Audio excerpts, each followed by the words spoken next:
Hello and welcome back to So What You Think?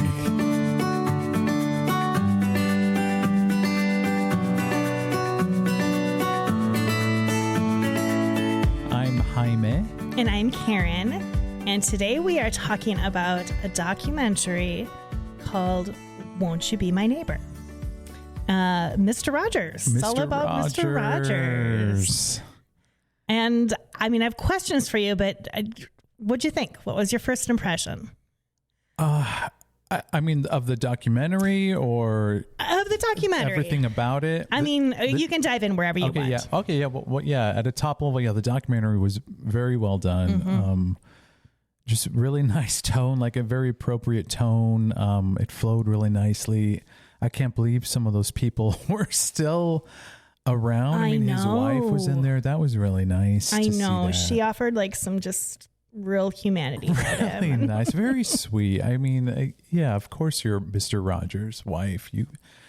All of the topics they went through, even some of the struggles and things that he faced, all of it was just done very well, very tastefully, really good message. I cried. I did too. I rewatched it this morning, and yeah, I needed several tissues. I cried too. Like, it really was very touching. What got you in particular? Oh, geez. Okay, the kid who had the tumor and the surgery. Oh my gosh! Yes. And Mr. Rogers is singing, and he's singing, and.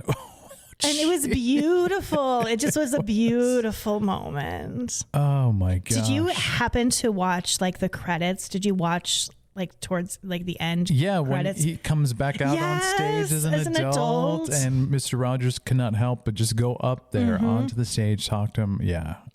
I actually remember like when that like actually happened. Like I remember seeing it? I don't know, it was some sort of like award show or some tribute or to Mr. Rogers. I think so. Okay. I think so. Okay.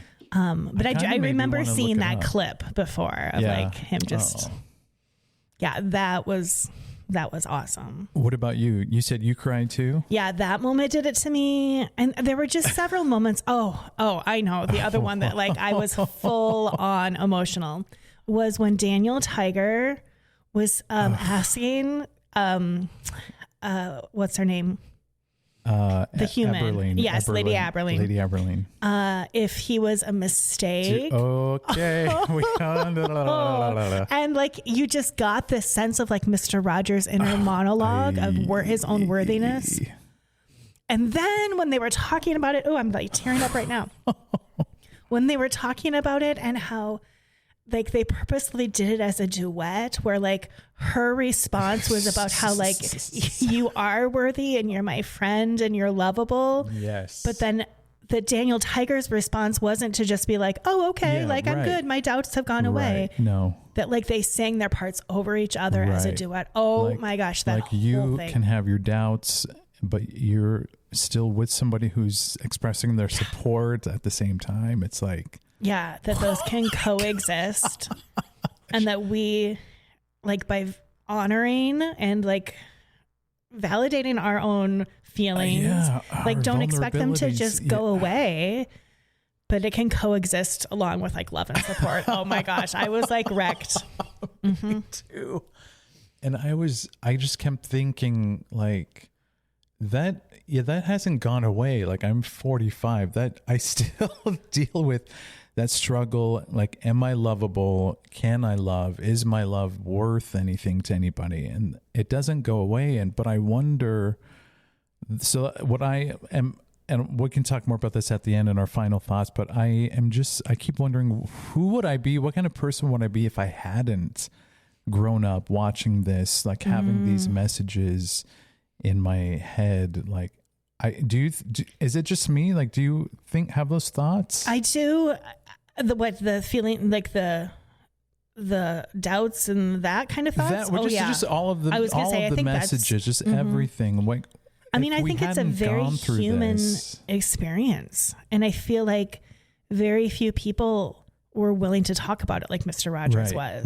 Right. And like him bringing it to the surface allows us all to acknowledge that within us. Like, I think Exactly. Until the and day not we just die. that, but like all of the topics that he addressed. But yeah, I hadn't really considered, I guess, what it would be like if I hadn't grown up with Mr. Rogers. Yeah.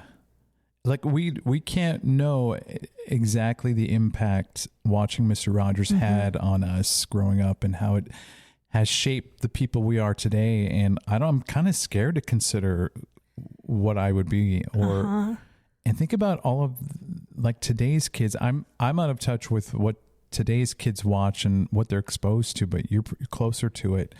Is there still something similar to that? Well, sending positive messages. I mean, there's all kinds of children's programming. There is a show. Do you know about Daniel Tiger, the show? Yeah, okay. Yeah, I heard about that. So, like, that exists, and it's pretty beautiful. Like, it's cartoon, and it's more geared towards like toddlers. Okay, but there's lots of like good messages taught through that about, counting to 10 and taking a break and, what to do when you're mad and, preparing for, scary things and using your manners. And like, that's a pretty cool show. Does it have the same like chill vibe? It does as have a Mr. Rogers' Neighborhood? It's a little more, fast paced, but not fast paced. Like a lot of cartoons now are like crazy fast paced, but it's way more chill than most of them, but not quite as chill as Mr. Rogers. Okay. Do you remember thinking like the tone and pace of Mr. Rogers' Neighborhood was substantially different from everything else we were exposed to as kids? I don't remember thinking that. I don't either, but watching this documentary, I was like, oh yeah, that's very different. Like it really stood out. But it lasted for decades. Which is amazing. Well, and I noticed, or I noted in the documentary too, that like he tried to stop. Yeah, I never knew that. I didn't know either. I didn't know he did like an adult version. I didn't either. And then then he came back and yeah. Thank goodness. So you did grow up with this, like yes, totally. I watched every him day or every week. I don't even remember how often. I feel like it was a daily thing, but I guess I don't. I mean, it was all reruns by that time, right? Or no, he produced the show until 2001. No, I'm pretty sure that's what it said. Are you serious? Yeah, I missed that. I did not know that. Yeah, the show ran until 2001. Now I don't swear that there weren't some reruns in there, but. Like in the 80s and stuff, like that's when he was doing like a week about death, a week about divorce, a week about like he did like some heavy themes. Okay. So no, he was definitely producing them like through our childhood. That's crazy. I didn't know that. I just assumed it was all reruns back then. I'm sure I was also watching. Yeah, I'm sure I was too, reruns. but yeah. Oh, that's crazy. And I was struck, like, I didn't notice this as a child. Like, it just was something I watched. But now kind of reflecting back and as an adult, like, he has some heavy topics. Yeah. And I don't remember them as a kid, but and hearing that he did address that's crazy. Yeah. Which is also very cool that, like, somebody talked to kids about like the assassination of a president, right? Or know, like the Challenger, spaceship explosion, and like somebody needed to talk to kids about that. And what I really loved is like casting that black man. I forgot his name, like as a police officer. But then the pool thing where they're like that was like a very intentional statement. I love it, but done in like the most perfect child appropriate Mr. Rogers way. We're just gonna cool off our feet in this pool together. Let's do it together. Right? Who cares? No, we're big friends. deal. We're hanging out. Oh my gosh. Just what an incredible man. I loved also, I remember wondering as a kid, because his personality is very unique, very different, very special. And I did always wonder, like, this has to be like a character. This is a bit. But no. Yes, everybody was saying how real that was. Yeah, and all of his interviews, anytime he was speaking in public, it was him. That was him. And that was really nice to see. One of the other times I got really choked up watching is when he was like testifying with like for the funding, and he was before the Senate, or I don't remember exactly what it was, but you could tell like this conversation, you know, he held a lot of responsibility. And yeah. When the senator said at the end, well, I guess you just earned yourself $20 million. I was like, yes, he did. Cause he's just so sincere. Like he gets it. And the way he did it was by just sharing the lyrics of one of the songs he sings to the kids about like feelings and oh my gosh. That's amazing. Yeah. I rewatched it this morning as well. And like when I was done, I felt emotionally tired, but like in a good way, like in a there's hope for humanity kind of way. Yeah. I felt that throughout the documentary. Yeah, absolutely. Like what a blessing that the world, like he was to the world for sure. But then I don't know, the cynical part of me is like, well, but now what? Like, what do we have now? Like what, I don't know. Again, I go back to, I hate to imagine the world that didn't have Mr. Rogers. Imagine like the world doesn't seem great and beautiful and perfect now, but I guess it could be a lot worse. It could be. Well, because we did have a whole generation of people who grew up with several generations. You're right. And I think it said somewhere towards the end of the documentary about how we all like have a little bit of that in our, you know, we're all a little more Mr. Rogers than we think or something like that. I'm like, that is true. I feel like it was a very, like, it wasn't common for people to get on national TV and, you know, be just as simple and profound as he was. But I do believe we all have that in us. Don't you think? Yeah, absolutely. It's just, we just need to call our inner Mr. Rogers out, I guess. Well, I wonder, like you're a professional educator now. Isn't that your way of being Mr. Rogers? I mean, I do. I wouldn't want to go nearly so far as to put myself anywhere near that category, but I do take it pretty seriously. Like the idea of what I say can either help a child or harm a child, or, you know, like that my words matter. And do I do this perfectly all the time? No, but I do try to embody like that validating of feelings and helping navigate lessons in life. That's a huge responsibility. It is. But I don't know. It just kind of is what elementary teachers do. I think maybe that's a bit of a broad assumption, but I think we try to. Now, as an adult, as you were deciding this career path for yourself, do you remember like consciously thinking about maybe Mr. Rogers' influence on you? No, or any not of that? at all. Okay. In fact, like when I was first teaching, you know, you first start teaching, you're just so like, yes, you're going to make a difference in the world. And it's very, you have great big eyes and, but it's also very overwhelming because there's just so much curriculum and the strategies and the pedagogy and everything. You get so wrapped up with that. Yeah. It almost was like a couple years in before I started to kind of hit my groove a little bit, where I felt like I could incorporate all of it a little bit better. Okay. And again, not that I do that like perfectly all the time, but I do try. That's a lot. That is a lot. A lot of little lives in your hands. Mr. Rogers was a mighty good example. Yeah. For all of us. But I think even more than that, just like how to be a human. Do you have any favorite like episodes that you remember?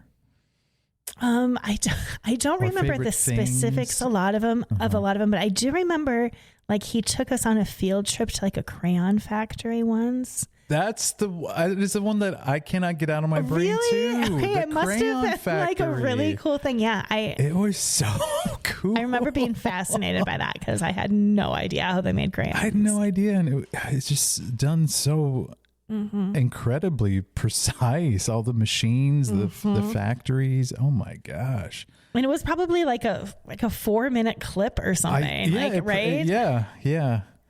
Yeah, that's funny. All the colors, and I just have images of them just like stacks, like piles of these little wax colors. Yeah, fascinating. I love the stuff he did with blocks. The dead fish thing that they touched on in the documentary. Do you remember that? I don't remember that I have this vague memory of it, yeah.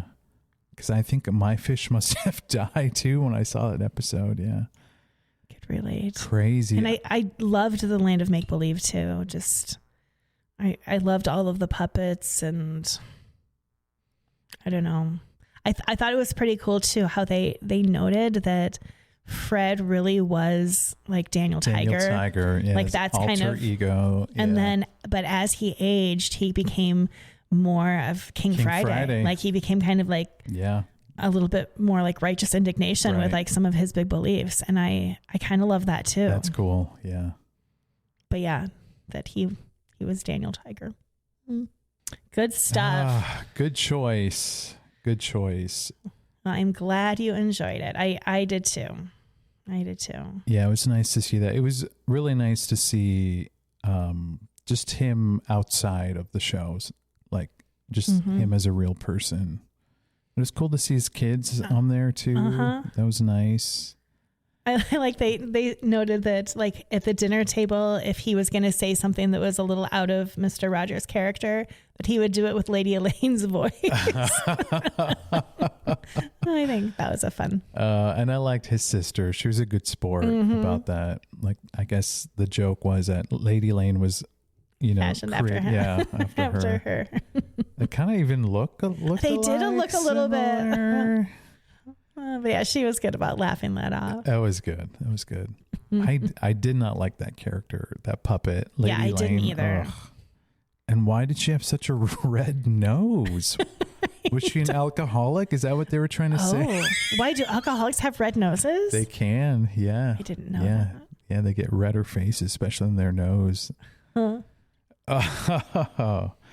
then I kind of forgot about Prince Tuesday. Yeah. They showed him towards the end, and I because he wasn't always on the show. No, I think he was later. And I remember as a kid, I didn't know, like, King Friday's old. Is that really? Like, it was confusing to me. And did Queen Sarah, was she pregnant?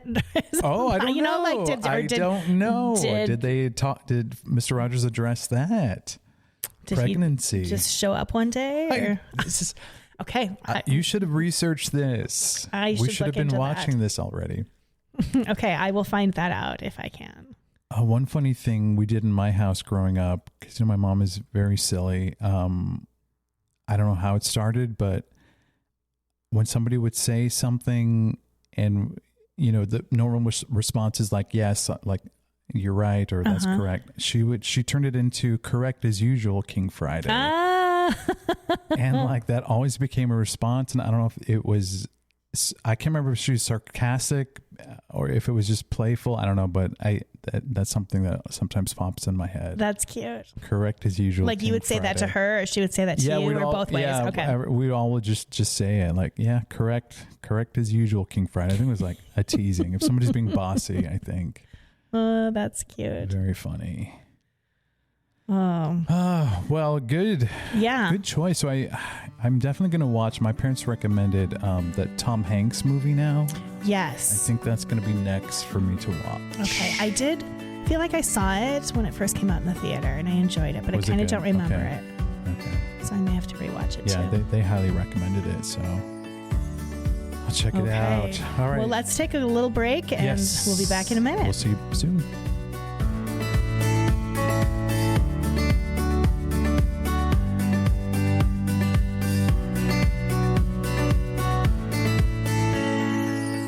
Okay, and we're back. Hello, welcome back. So what's going on? Nothing. I was going to ask you some questions. What were we talking about before we started recording? We were talking about my first time riding a city bus. Oh, yeah. Okay, yeah. So you were reminding me we went to the Children's Science Museum. Yes. Like back when I was in like my teacher prep program, I had to do some sort of assignment with a field trip. And I don't know if I like needed to go to the place, but I was like, had to like You had to pick plan a place. like a mock field trip or something like that. And so, yeah, I did the science center. And so I drug you along with me. I was like, hey, let's go to the science center. And you were game. And then. And you said it was hot. Yeah. I feel like it was what time of the year was it? I feel like it was summer, but. And as you were telling me this, I have very, very few memories of this. But I'm just like, we were more adventurous. Like what? I know. Today, if you said, let's go take the city bus. Center? I know. Because that was the other thing too. I was like, I've never ridden the city bus. Like, let's just have an adventure. And I remember like experiencing a lot of that with you. Like, yeah, let's just go do stuff and just be adventurous. But you know what happened? We're old. It's like, did we get old? But I still feel like I have a little adventurous in me. I do too. I love going out and exploring nature. But when it's hot, I think that's what's done it for me. 45 years living in the desert, I'm okay. Well, and I think the other thing too is like we have jobs and stuff now.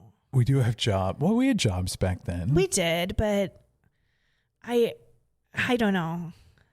Yeah, we had jobs back then. Actually, when I was in the step program, I didn't. I was just like nannying on the side a little bit here and there. Oh, okay. Yeah. But yeah, no, I had you had a job. That's true. It just, I don't know. Anyway, okay, so we got on the bus. Yeah, so we decided that just for fun, like this wasn't part of like my assignment or anything. We're like, let's just, if we're gonna go, we should ride the city bus because I'd never ridden the city bus. And I did all through high school. I had to. But so did we have? I don't think you could pay with cash. Did we buy cards or passes or something? Okay, I was hoping you would remember. No, I don't remember. And then, it was hot on the bus, you said? I remember. It wasn't air conditioned? Yes, I remember feeling like we sat towards the back and I felt like that hot car sick kind of feeling. And I remember thinking this was a mistake. We shouldn't have ridden the bus. And because I knew like once we're on, we're committed. And yeah, you can't go back. Even if we were going to get off somewhere, like then we're stuck somewhere else. And yeah, I just remember it wasn't enjoyable. And like it was like stopping and starting and stopping and starting. Gosh, yeah. And maybe if I was a regular bus rider, I would get used to the rhythm and the commute and everything. Yeah, but it wasn't as fun as I thought it might be. And then when we got to the museum, what did we do? And how long were we there? I don't remember. Okay. I mean, I do think like we went and explored and walked around and stuff. And looked through the exhibits and yeah. Okay. But I mean, I don't imagine we stayed super long. I can't imagine. And was it busy? I imagine summertime. Know. Okay. You're asking me to recall a long years time ago now. Oh. But yeah, I do remember us doing that. Oh, and then, we had to wait for the bus afterwards. And that's too when I was like... Yeah, and we're already tired and hot. Mm-hmm. But we were young. But we were just like carefree. Let's do it. And it was fine. It was made for a fun adventure. And I think, all in all, I was like, yeah, it was a fun day. It didn't scar me, the horrible bus ride or anything like that. Because it wasn't horrible. It just... Oh my gosh. Mm-hmm. I have a confession to make. Oh, okay. No, it's not a big confession, but it's something I feel, okay. It's so silly. Okay. So the happy birthday song. Mm-hmm. Here is a struggle. I know it very well. Yes. Yeah. Here's a struggle I've had with this like my whole life. Okay. Anytime I sing the happy birthday song, like in a group of people, especially musically talented people, somebody will like throw in a harmony line or two. Yes. And you're looking at the person that often does it. Often does that, yes. And I love it. I love it. Okay, good. No, I love wasn't it sure where so we were much. going with this. I love it so much. And then like sometimes I'm in a group where like that doesn't happen. And I always think I should do that. I should do that. Yeah. I should. And I can harmonize like pretty decently. And Well, actually, before you finish that, I was going to say, I'm always surprised you don't jump in with like an alto harmony with me. Like I'm always waiting for you to do something. The thing. Here's the thing is every time, like for 20 years, I think this, and then I think I should just sing an alto line. Yeah. But I am always afraid to do it on the spot without having like practiced it in my head or having like rehearsed it or learned. Everybody, which is funny. Okay, no. Typical Karen Weevil. Oh my gosh. Of course your brain goes through this. Yes. Totally. And then you need to practice. And then heaven forbid, alto part. Heaven forbid, I sing it and it doesn't go well, and I've now ruined someone's birthday. Yes. Okay, this does happen in my head. Yeah, no, and so I'm not surprised. Then just default sing the melody line. But then I'm like, oh man, every time. I like missed opportunity. Should have done it. And then like I don't think about it again until like the next time I'm in that scenario. And then like lather, rinse, repeat for 20 years. Like, okay. So this week I experienced several birthdays. Oh, really? Okay.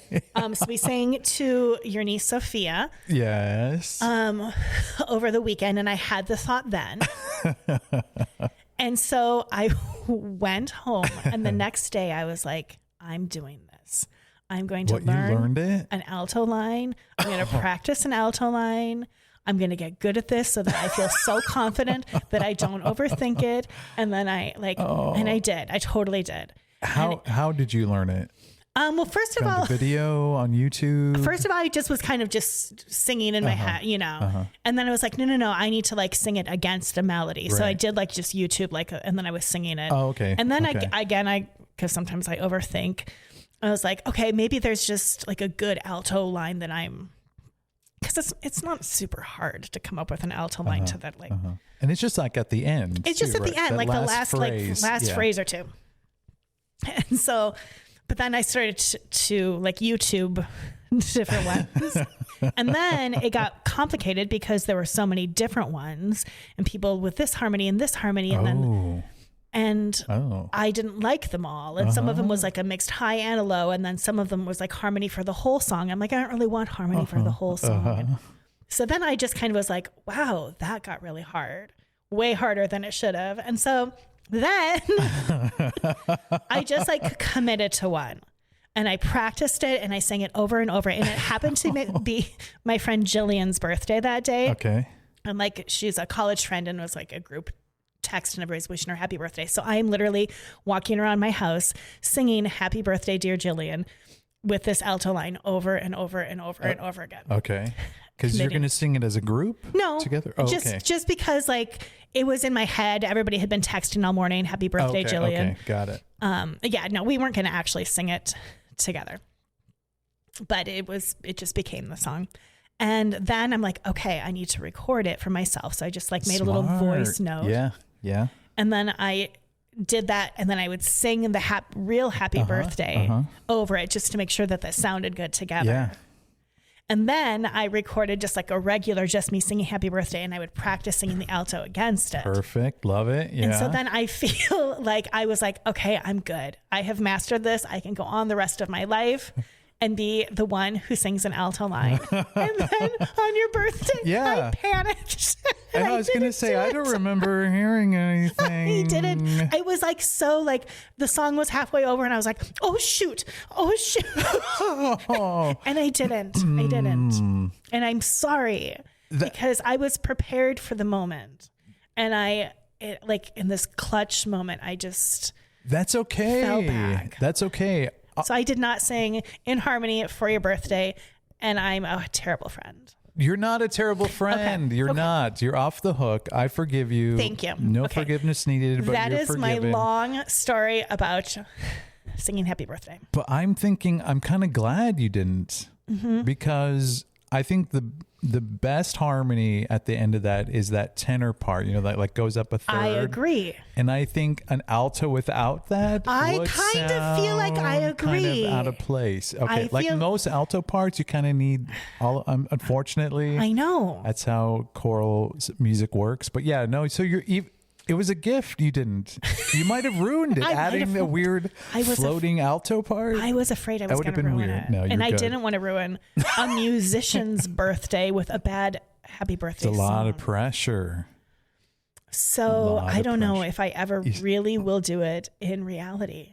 Okay, well, we can make a deal now. Okay. When you and I are in a group, You'll always sing a tenor, I'll and then always I sing can that sing third above, and then you sing whatever notes are left in the chord. Okay, Done. that's good. In fact, we'll practice later, and we'll just nail it, and we'll be done. We'll just move on with life, and people will hire us to go sing harmony. Well, we need somebody who's going to sing melody. Well, that's everybody else. I mean, they're hiring us as like the harmony people to join. They're strangers. Wouldn't that be a really cool job? Like we just showed up at birthday parties. I would charge so little just to do that. Just to show up, sing happy birthday. But I would have one stipulation. I'd have to say it has to be in this key. The key of F is the key. Okay. Because it's just the perfect range. Like it starts on a low C. Okay. And it doesn't go up too high. I think maybe F, G, A, I'm somewhere up there. So that's the only stipulation. And then I'll say my friend and I will do this for $20. $20 a piece? No, total. $20 total? Total. Okay. That's and fair. we'll bring a pitch pop. I mean, because we don't even have to stay for the party. Well, I would want cake. Okay. I mean, okay. $20 in cake. $20 in cake. I agree. $20 in cake. That's a good deal. That's a good deal. Yeah. Yeah. So speaking of my birthday, that was a few days ago. The first. Today is Independence Day. Yes, we are recording this on Happy Independence Day. And Happy it's birthday, America. 250. It's a big deal. Yeah. We've been around a while. Yes and no. Part of me feels like 250 is a long time, but it's also not. No, you're right. Yeah. It's not that long either. We're one of the youngest countries really in the world, right? Yeah. I think so. I should know more, but I mean, compared to like a lot of the European nations and stuff, we're relatively young. I think we've done a pretty good job. I know it's kind of crapping on the state of the world in our country earlier, but I'm grateful. You know what? I'm proud to be an American. You know what I've really enjoyed lately? We were kind of talking about this a couple of days ago at your birthday party, actually, that with the World Cup being hosted here, there are all of these videos on social media. It's like, and I'm loving it. It's all these people from all these other countries who are experiencing America for the first time and like loving little things that we just take for granted. And I think it's fun. Like if my algorithm on social media can feed that to me for the rest of the summer would be just fantastic. Like you've just been seeing videos of people that are showing their experience here in this country. Yep, just like eating at a restaurant and eating ribs for the first time. I haven't seen any of those. Okay, I will send you some. Yeah, what my dad brought up ranch, like people are going it's crazy like a thing. over Like ranch people, dressing. like people dipping their pizza in ranch and like, you know. My coworkers were talking about Dutch people going to Dutch Brothers and like how cool that was, like how much they enjoyed it. That's kind of funny. Well, and like the Norwegian team, like they do this like row thing. Have you seen videos of this? No. What? Oh my gosh, it's so cool. It's like they sit down like on the floor, like kind of like a little one behind another. Okay. And like lots of rows, and there's somebody leading, and they're all pretending like they're rowing. And like they are like back and forth, and they're making these like like sounds as they row. But they're sitting on the ground. They're sitting on the ground. Is it like a warm up? What I don't. No, it's kind of like a cheer or just like a pep up. Like it's like something you'd see like at a pep rally or the fans in the stands are doing it. And that's cool. But then they're like teaching other countries how to do it and like inviting them into like their tradition. And Yeah, like I saw this jeez. video the Oh. other day of somebody like singing, I can't remember what country it was, but like their national anthem, like surrounded by people from another country at the, the opposing team. Oh. And like everybody was just so respectful, like letting like this man like enjoy his moment singing. And then they like cheered for him at the end. And then like he looked around, it's like, oh my gosh, like they're all cheering, But I feel like there's just been this like, I don't know, this excitement about the sport of soccer and just the community involvement and everybody coming together. And the walls coming down. Oh my gosh. It's been That's really awesome. cool. I didn't know that. And what a perfect time for that. What a perfect time. Unity. Seriously. Oh. Yeah. And people saying like, I didn't know this about America. Like I thought otherwise. Yeah. I'd be interested to hear what people are saying. Okay. I will send you some of this. Send me some. I'm going to feed your algorithm so that you okay. All right, fine. I know you have a very well-oiled algorithm. It's getting a little crazy, but you know what? No, this will throw a wrench in it. Yeah, no, this will be good. But Yeah, they're good. It's positive and happy. Good. Yeah.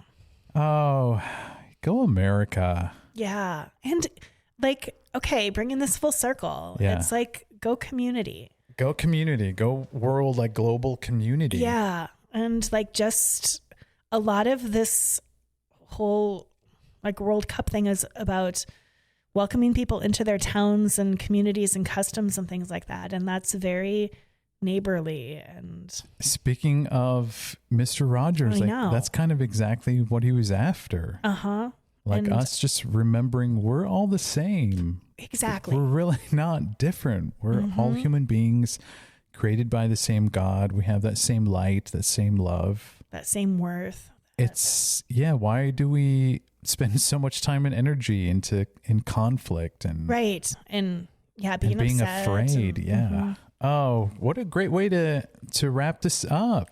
Yeah. That's a nice message. Nice way to see that kind of, love that's alive and being poured out right now. You know what? I'm going to carry that for the rest of this Independence Day too. Me too. As I think about America and our 250 years of history and what my role is going forward and all of that. Any other final thoughts? Wow. Okay. This was you deep. go first because I'm thinking of this quote that I thought I wrote it down. I'm going to look it up here. My final thoughts. Great choice. I'm not usually a documentary person, but this was perfect. I love seeing all the background stuff. I love seeing what went on behind the scenes. That one, he was a crew guy and he said he was sneaking pictures of him and his butt. And that was so funny. And that Mr. Rogers loved the joke and he carried the joke even further and printed that poster. It's nice to see that he was also kind of silly and did fun stuff. I didn't know he was such an accomplished musician. I think I remember he would play the piano on the show, but it was nice to see him playing more and doing more musical stuff. I didn't realize he was so accomplished, and it was nice hearing him say that was, as a kid, he had a lot of struggles and strife, and that was his way of communicating and expressing himself through his playing. And I was like, dude, I get that. That's awesome. And did you catch that part at the very beginning when he was talking about he was just kind of messing around in the modulation, connecting modulation to children's experience of life. Are you kidding me? I was like, that's such a cool analogy. Oh, it was beautiful.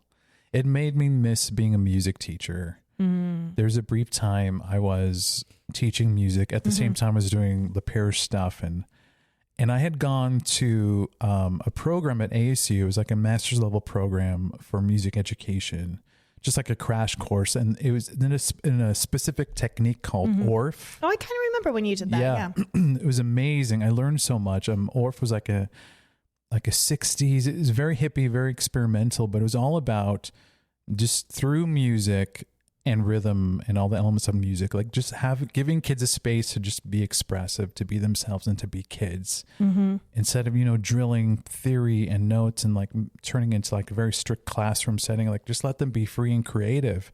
And that was so right up my own personal way of approaching music. So, and all this reminded me of that. Like music is really beautiful, and Mr. Rogers did such a good job of incorporating that into a show and letting kids just kind of be free and expressive and just be kids. And yeah, I agree. It was cool to see it, to hear him talk about how that helped him as a kid too. That was his way. Yeah. Yeah. Beautiful. It's awesome. Good choice. Good stuff. Okay. My final thought that I'm going to leave you with. Yes. This is, I loved this quote. He said this during the documentary, and I actually went back and listened to it a couple times to make sure I got it right.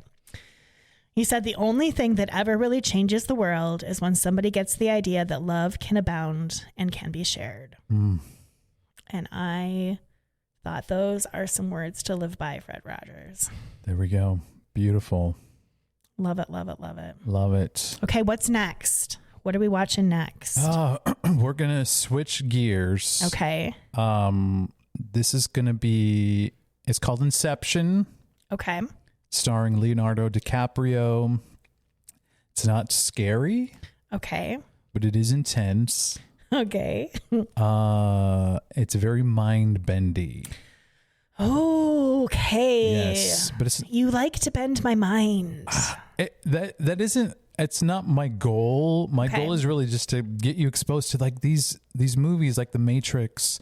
This one, these impacted like the world, like these. I know, and I just like have never seen a lot. And that's insane. Which like you need to have at least seen these, and that's my goal. Okay. But yeah, it might be challenging. Okay. I recently rewatched it, and I was like, there was still stuff I hadn't gotten the first 1 or 2 times I'd seen it in my life. Okay. So, Inception. It's an older movie, I take it. Inception. Yeah, not too old, but older. All right. Well, if you would like to listen along or watch along with us, we're going to be talking about that one next. Yes. All right. And we'll see you next time. In the meantime, follow us on socials, please. We're at So What You Think on Instagram. Yep. Send a message. Say hello at least. Yes. Give us a rating, rate a review. We love it all. All right, everybody. Have a fantastic day. Thank you. Happy Independence Day. Bye.